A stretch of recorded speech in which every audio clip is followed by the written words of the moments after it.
Halo teman-teman, kami dari kelompok bab 4 akan menjelaskan mengenai kebenaran ilmiah. Sebelumnya, saya akan memperkenalkan anggota kami terlebih dahulu. Yang pertama, Adinda Hilda NIM 003. Yang kedua, Maria Adisti NIM 024. Yang ketiga, Oki Oktavianti NIM 049. Yang keempat, ada Anis Dwi NIM 060. Di sini kami akan menjelaskan 4 subbab. Yang pertama, ada teori kebenaran sebagai persesuaian. Yang kedua, ada teori kebenaran sebagai keteguhan. Yang ketiga, ada teori pragmatis tentang kebenaran. Dan yang keempat, ada teori kebenaran performatif. Dan juga nanti ada tambahan, kami akan menjelaskan mengenai sifat dasar kebenaran ilmiah. Teori yang pertama yaitu teori kebenaran sebagai persesuaian.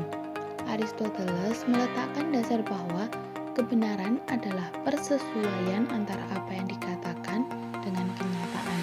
Kenyataan dianggap benar jika dapat dibuktikan.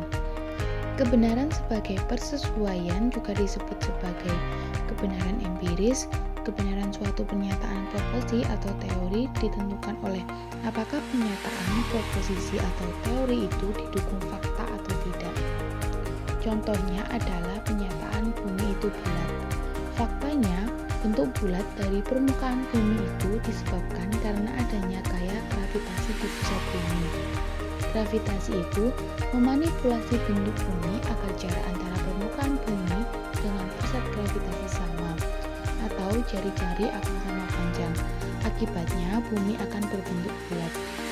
Jadi pernyataan bumi itu bulat adalah suatu pernyataan yang benar karena dalam kenyataannya pernyataan tersebut sesuai dengan fakta yang ada. Selanjutnya, saya akan menjelaskan mengenai teori kebenaran sebagai keteguhan.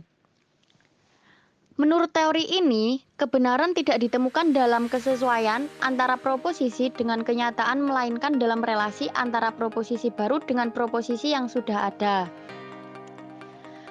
Nah, dilihat jelas bahwa teori kebenaran sebagai keteguhan ini lebih menekankan kebenaran rasional logis dan juga cara kerja deduktif.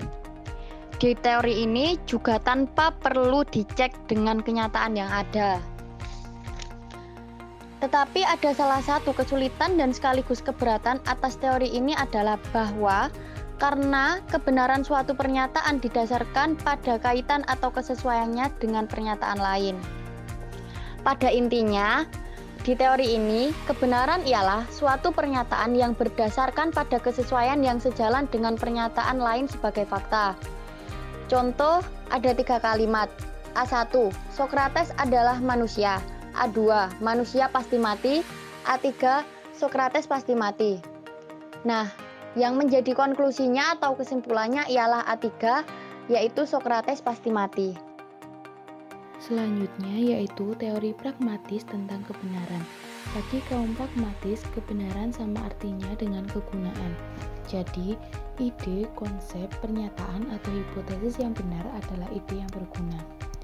Tolak ukur kebenaran suatu ide bukanlah realitas statis, melainkan realitas tindakan. Jadi, keseluruhan kenyataan yang memperlihatkan kebergunaan ide tersebut.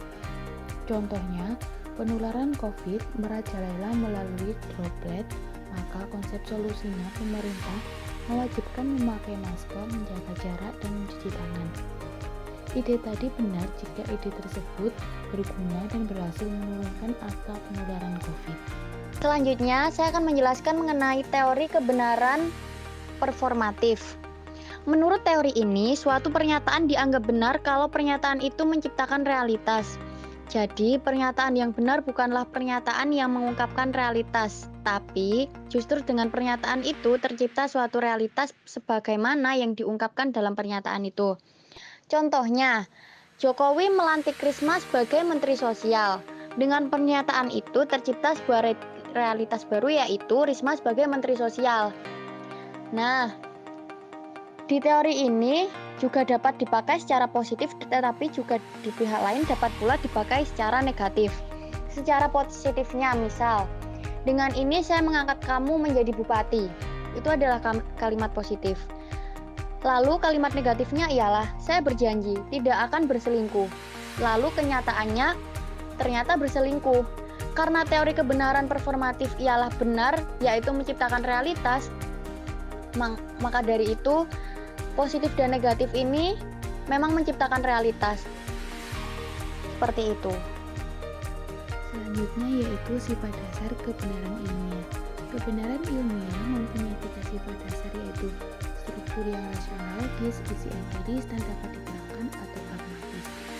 Sifat dasar rasional logis adalah bahwa kebenaran ilmiah selalu dicapai berdasarkan kesimpulan yang logis dan rasional dari proposisi atau premis-premis tertentu. Sedangkan sifat empiris dari kebenaran ilmiah mau mengatakan bahwa bagaimanapun juga kebenaran ilmiah perlu diuji dengan kenyataan yang ada. Yang terakhir adalah sifat pragmatis. Sifat pragmatis mau menggabungkan kedua sifat kebenaran yang sebelumnya. Artinya, sebuah pernyataan dianggap benar secara logis dan empiris. Pernyataan tersebut juga harus berguna dalam kehidupan manusia, yaitu berguna untuk membantu manusia memecahkan berbagai persoalan dalam hidup manusia. Yang terakhir, saya akan menjelaskan mengenai sifat dasar kebenaran ilmiah. Bahwa sebenarnya dalam kehidupan ini yang dibutuhkan bukan hanya kebenaran logis, melainkan juga kebenaran empiris. Juga bukan hanya kebenaran empiris, melainkan juga kebenaran logis. Keduanya tetap selalu dipakai dalam kehidupan. Kebenaran ilmiah yang logis dan empiris itu pada akhirnya dapat diterapkan dan digunakan bagi kehidupan manusia. Dan juga kebenaran ilmiah selalu mempunyai paling kurang 3 sifat dasar. Struktur yang rasional logis, isi empiris, dan juga dapat diterapkan atau pragmatis. Jadi sifat dasar dari kebenaran ilmiah ini, bagaimanapun kebenaran ilmiah perlu diuji dengan kebenaran yang ada. Terima kasih.